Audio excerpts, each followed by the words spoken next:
Parola di vita, febbraio 2026. Ecco, io faccio nuove tutte le cose. Apocalisse capitolo 21, versetto 5.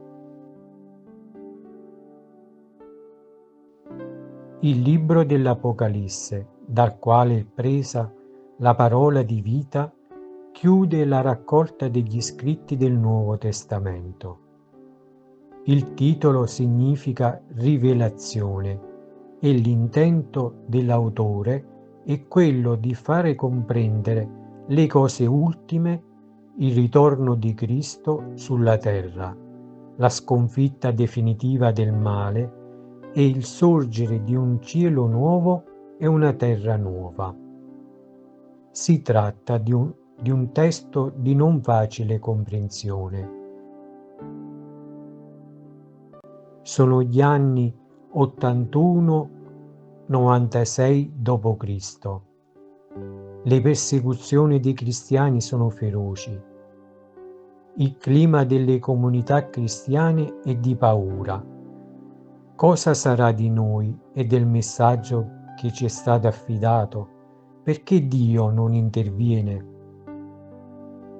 In queste circostanze, l'autore viene mandato in esilio dai Romani nell'isola di Patmos. È qui che inizia ad avere una serie di visioni insieme con l'ordine di scriverle. Ecco, io faccio nuove tutte le cose. Il libro dell'Apocalisse voleva dare speranza alle comunità perseguitate. Nonostante il presente fosse difficile e pieno di violenza, nonostante il futuro incerto, il bene alla fine trionferà e Dio farà nuove tutte le cose. Anche oggi, guardando il telegiornale o la copertina dei giornali, ci sono tante tragedie, dove si riportano notizie tristi a cui tutti quanti rischiamo di assuefarci. Ma c'è un Padre che piange con noi, c'è un Padre che piange lacrime di infinita pietà nei confronti dei Suoi figli. Un Padre che ci aspetta per consolarci, perché conosce le nostre sofferenze e ha preparato per noi un futuro diverso. Questa è la grande visione della speranza cristiana, che si dilata su tutti i giorni della nostra esistenza e ci vuole risollevare. Ecco, io faccio nuove tutte le cose.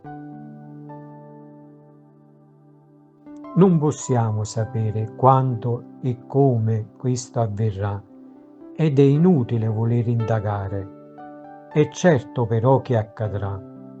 Le pagine finali della Bibbia ci mostrano l'orizzonte ultimo del cammino del credente, la Gerusalemme del cielo, la Gerusalemme celeste.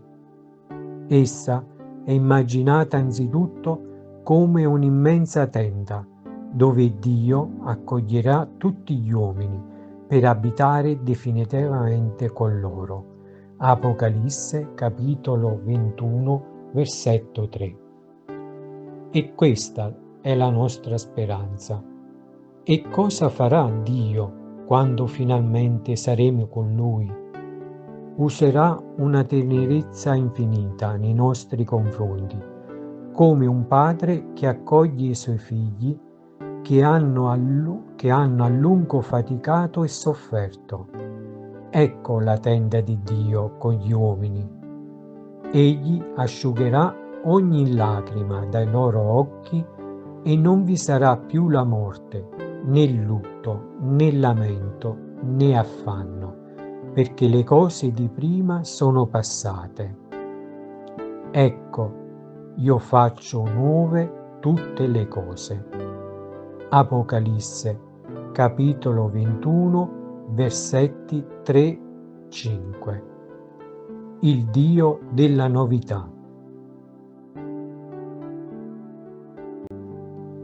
Ecco, io faccio nuove tutte le cose. Come vivere la parola di vita di questo mese? Essa ci assicura che siamo incamminati verso un mondo nuovo, che si prepara e si costruisce fin da adesso. È tutt'altro, quindi, che un invito al disimpegno e alla fuga dal mondo. Dio vuole infatti rinnovare tutte le cose, la nostra vita personale, l'amicizia, l'amore coniugale, la famiglia. Vuole rinnovare la vita sociale, il mondo del lavoro, della scuola, della cultura, dello svago, della sanità, dell'economia e della politica. In una parola, tutti i settori dell'attività umana. Ma per fare questo, Egli ha bisogno di noi. Ha bisogno di persone che lascino vivere in se stesse la sua parola, che siano la sua parola viva, altri Gesù nei loro ambienti. Alice, una giovane cristiana, ha compreso come seguire la sua vocazione richiedesse un cambiamento profondo per permettere a Dio di agire pienamente nella sua vita e farla nuova.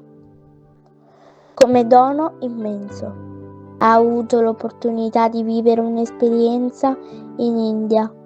Lì ha assaporato una gioia autentica e si è sentita immersa nella grazia di Dio, anche nei momenti difficili. Dedica così le sue giornate alla preghiera, alla vita comunitaria e al servizio di volontariato. I bambini dell'orfanotrofio l'hanno colpita profondamente. Pur non possedendo nulla, mostravano un entusiasmo incredibile e le hanno insegnato molto sulla vita. Non è stato un semplice viaggio, ma un pellegrinaggio, un cammino fatto di salite e discese, dove ha dovuto svuotare lo zaino, trovando arricchimento e liberazione.